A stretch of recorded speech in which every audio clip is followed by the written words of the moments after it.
তোরা শুরু করা যাক কালকে মার্কেটের প্রেডিকশনের উপর। তো দেখা যাক আজকে মার্কেটে কী হয়েছিল। আজকে মার্কেটে দেখো তোমার ওপেন হয়েছে, আজকে তোমার ফ্ল্যাট ওপেনিং হয়েছিল 25,086 কাছাকাছি ওপেনিং হয়েছিল। তো দেখা যাক।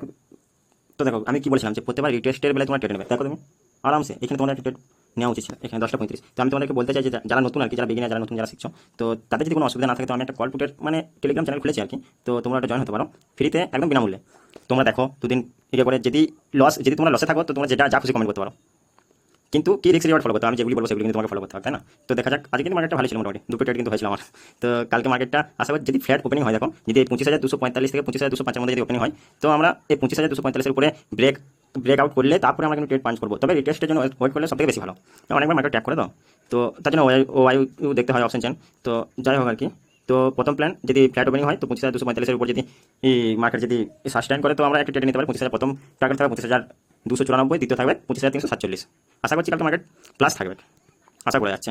তো আর যদি গ্যাপ ডাউন ওপেনিং হয়, তাও কিন্তু যদি 25,146 মধ্যে যদি তোমাদের ওপেন হয়, তাও কিন্তু বাইং সাইড থাকবে প্রথম মুভমেন্ট, কেননা মার্কেট ওভারঅল কিন্তু পজিটিভনেস নিচ্ছে আস্তে আস্তে। তো যাই হোক, বাইংয়ের দিকে থাকবে। আর যদি আশা করছি বড় কোনো গ্যাপ ডাউন হবে না, যে তোমাদেরকে ডাউনে বলবো, ডাউনে তোমার 25,146 নিচে যদি ব্রেক করে, তো তোমরা রিটেস্টের জন্য ওয়েট করবে, তারপর ট্রেড করবে।